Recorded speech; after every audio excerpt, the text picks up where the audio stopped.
আসসালামু আলাইকুম বন্ধুরা, আশা করছি সকলে ভালো আছেন। আমরা মাইক্রোসফট অফিস ওয়ার্ড টিউটোরিয়াল 2007-এর নিয়ে আলোচনা করছিলাম। টিউটোরিয়ালগুলো নিয়ে আমরা অনেকগুলো অলরেডি টিউটোরিয়াল দিয়ে দিয়েছি, আর সেখানে যাদের সমস্যা হয়েছে সেগুলোর অ্যান্সার দেওয়ার চেষ্টা করেছি। আজকে একটা অডিয়েন্সের আমরা অ্যান্সারটা দেব, সেটি হচ্ছে ফজলুল হক, ময়মনসিংহ সদর এএসআই, বাংলাদেশ পুলিশ। ফজলুল হক স্যার বলেছেন যে মাইক্রোসফট ওয়ার্ডের কোনো ডকুমেন্টে ওয়াটারমার্ক দেওয়ার বিষয়টা আপনার টিউটোরিয়ালে দেখে ভালোভাবে শিখতে পেরেছি, কিন্তু আমি মাইক্রোসফট ওয়ার্ডের কোনো ডকুমেন্টে ওয়াটারমার্ক দেওয়ার পর পরবর্তীতে ওই ওয়াটারমার্কের পজিশন পরিবর্তন করতে পারছি না। ওয়াটারমার্ক দিলেই তো ডিফল্ট সিস্টেম অনুযায়ী ডকুমেন্টের ঠিক মাঝখানে স্থান নেয়, কিন্তু ওয়াটারমার্কটিকে আমি আমার ইচ্ছামতো উক্ত ডকুমেন্টের বিভিন্ন স্থানে কীভাবে বসাতে পারি সে বিষয়ে জানালে উপকৃত হতাম। তো ফজলুল হক স্যার ঠিকই বলেছেন, আমরা যখন ওয়াটারমার্কটা দেই ম্যানুয়ালি বা বাই ডিফল্টই সেটা মিডিলে স্থান নেয়। তো আমার প্রয়োজনে আমি ওয়াটারমার্কটা বিভিন্ন পজিশনে আমার পেজের বিভিন্ন জায়গায় আমি দিতে চাই, সেক্ষেত্রে আমার কি করতে হবে? তো এই কাজটা আমরা বাই ডিফল্টে করতে পারবো না, এক্ষেত্রে আমাদের একটু আলাদাভাবে আলাদা সিস্টেম মেনটেন করে করতে হয়। তো কি করে সেই ওয়াটারমার্কটা আমরা বিভিন্ন পজিশনে দিতে হয় সে বিষয়ে আজকে আমরা টিউটোরিয়ালটা তৈরি করছি। তো আপনারা দেখছেন নীল ফাগুন 11 চ্যানেল, আর আমি আছি নীল ফাগুন আপনাদের সাথে।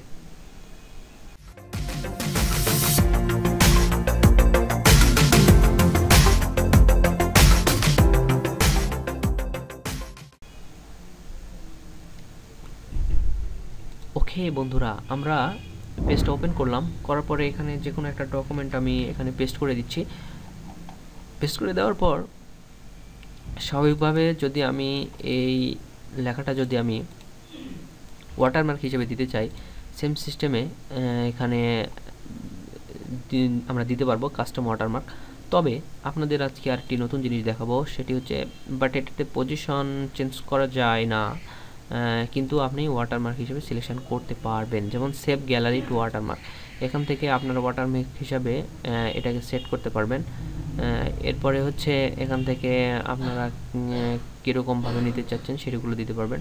যেমন আর্জেন্ট যদি দিই আর আমি যদি ওকে প্রেস করি, তাহলে দেখুন এখানে আমার ডিফল্টে আমার এখানে কোথাও না কোথাও চলে এসেছে সেটা। এই দেখুন এটাতে এখানে চলে এসেছে, এখানে ফুটার হিসাবে প্রত্যেকটাতেই আপনারা এটা করতে পারবেন। তো এটা দেখালাম কি কারণে, এর কারণটা হচ্ছে ধরুন আপনি প্রত্যেকটা পেজে একই ধরনের হেডারের ফুটার ইউজ করতে যাচ্ছেন, সেক্ষেত্রে আপনারা এভাবে সিলেকশন করার মাধ্যমে এই ওয়াটারমার্ক এই ডকুমেন্ট থেকেও কিন্তু আপনারা সেটা করতে পারেন, যেক্ষেত্রে প্রত্যেকবারে আপনার লেখার কোনো প্রয়োজন পড়বে না। তো এই ওয়াটারমার্কটা আমি এখান থেকে কেটে দিচ্ছি। এখন আমরা একটা ওয়াটারমার্ক দেব, এটা কপি করলাম এখান থেকে ওয়াটারমার্কে যেভাবে ওয়াটারমার্কটা দেয় আর কি। তো এখান থেকে আমরা যেহেতু পিকচার দেবো না, আমরা একটা টেক্সটে দেব। টেক্সটের ক্ষেত্রে এখান থেকে পেস্ট করে দিলাম, দেওয়ার পরে ফন্টটাকে আপনার ইচ্ছা মতো আপনারা পরিবর্তন করে নিতে পারেন। তো আমি ধরুন এই ফন্টটা দিলাম, আমি কালারটা এখান থেকে চেঞ্জ করে নিলাম একটা। আর হচ্ছে সেমি ট্রান্সপারেন্টটা হচ্ছে আপনি যদি ট্রান্সপারেন্ট না করতে চান, হুবহু যে কালারটা দিয়েছেন সেই কালারটাই যদি আপনি শো করাতে চান, সেক্ষেত্রে আপনারা এই সেমি ট্রান্সপারেন্ট এই টিকমার্ক উঠে দিলে সেটি সেভাবে থেকে যাবে। আর ডায়াগোনাল হরিজন্টাল তো জানেন, এটা বলার কিছু নাই। ওকে করলাম, জাস্ট আমার ওয়াটারমার্কটা দেখুন সুন্দর করে প্রত্যেকটা পেজে সেট আপ হয়ে গেছে। এখন প্রশ্ন হচ্ছে আমি এই ওয়াটারমার্কটা বাই ডিফল্ট মিডিলে চলে এসছে, আমি এখন বিভিন্ন জায়গায় ডকুমেন্টে দিতে চাই। তো এক্ষেত্রে পেজের বিভিন্ন জায়গায় দিতে হলে আপনাদের একটু আলাদা প্রসেসে কাজ করতে হবে। সেক্ষেত্রে এই উপরে আমরা জানি সকলে একটা পেজের উপরের অংশ কিছু অংশ হেডার আর নিচের অংশটা হচ্ছে ফুটার হিসেবে থাকে।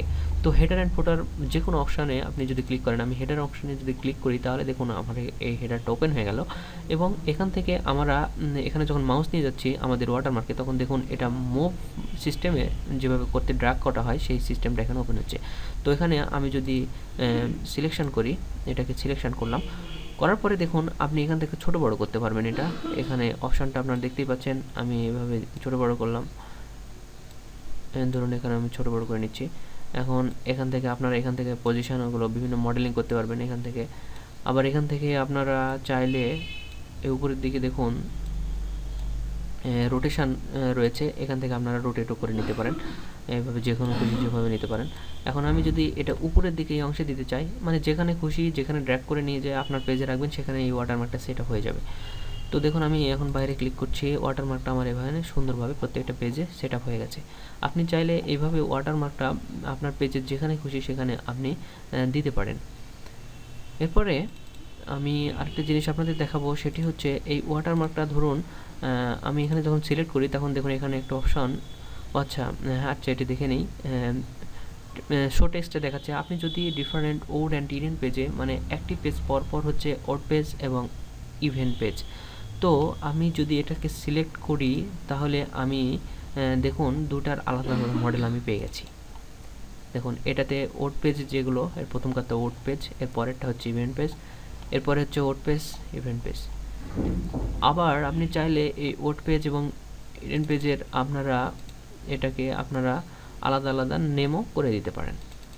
তো ধরুন আমি ডিজাইনে যাওয়ার পর জাস্ট এখানে ক্লিক করার পর আপনি এই এডিট টেক্সটে যাওয়ার পর এখান থেকে জাস্ট নামটা যদি পরিবর্তন করে দিই, ওড পেজে আমরা নীল ফাগুন দিলাম, তো দেখুন এটা আমাদের সুন্দর করে সিলেকশন হয়ে গেছে। ওড পেজগুলোতে আমাদের নীল ফাগুনই শুধুমাত্র শো করাচ্ছে, আর ইডেন পেজে নীল ফাগুন 11টা শো করাচ্ছে। তো এটা গেল। এরপরে হচ্ছে এটা সিলেকশন করার মাধ্যমে আপনারা আরও যে কাজটা করতে পারেন সেটা হচ্ছে এটাকে যদি আমি ডাবল ক্লিক করি আমার এই ওয়াটারমার্কটাকে, এরপরে আপনি এখান থেকে কিন্তু ডিজাইন নিতে পারেন, বা এখান থেকে দেখুন এর মডেলও কিন্তু আপনারা দিতে পারেন। তো আমি ধরুন এই মডেলটা দিলাম, দেখুন এটা সুন্দরভাবে ওড পেজে সেভ হয়ে গেছে। তো এটা আমি প্রত্যেকটা পেজে দিতে যাচ্ছি, যার কারণে আমি এটাকে সিলেকশন করার পর এখানে ডিফারেন্ট পেজটা উঠে দিলাম। তো প্রত্যেকটা পেজে দেখুন আমাদের সুন্দর 3D ওয়াটার মার্কটা সেট আপ হয়ে গেছে। এভাবে সেম প্রসেসে কিন্তু আপনারা কোনো পিকচারটাও আপনারা এখানে সেট আপ দিতে পারেন। তবে আপনি যদি লেখা দিতে চান সেক্ষেত্রে আপনি কখনো পিকচার দিতে পারবেন না, আর পিকচার দিলে আপনি লেখা দিতে পারবেন না। তো আমি একটা পিকচার নিয়ে আপনাদের দেখাই। কাস্টম ওয়াটারমার্কে যাওয়ার পর পিকচার ওয়াটারমার্ক সেভ সিলেকশন থেকে আপনি যে কোনো ওয়াটারমার্কটা সিলেক্ট করে নিতে পারবেন। তো ডিফল্টে কম্পিউটারে যেগুলো দেওয়া থাকে সেখান থেকে আমি একটা সিলেক্ট করে নিলাম। নেওয়ার পরে এটা হচ্ছে ওয়াশ ওয়াট, এটা করতে পারবেন। আবার এখান থেকে ওকে করলেই এটা দেখুন ওয়াটারমার্কটা আমার প্রত্যেকটা পেজে সেট আপ হয়ে গেছে। এখন এটাকে আমি গোটা পেজ যদি দিতে চাই সেক্ষেত্রে আমার যে কাজটি করতে হবে, আমাদের এখান থেকে ওয়াটারমার্কটা প্রথমে সিলেকশন করতে হবে। সিলেকশন করার পর আপনি এখান থেকে এই সেম সিস্টেম এখানেও রয়েছে, আবার এখান থেকে আপনি যদি চান এটা পরিবর্তন করে উপরের দিকে নিয়ে যাবেন সেটাও করতে পারেন, এটা ছোট বড় করবেন সেটাও করতে পারেন, যেখানে খুশি সেখানে দিতে পারেন।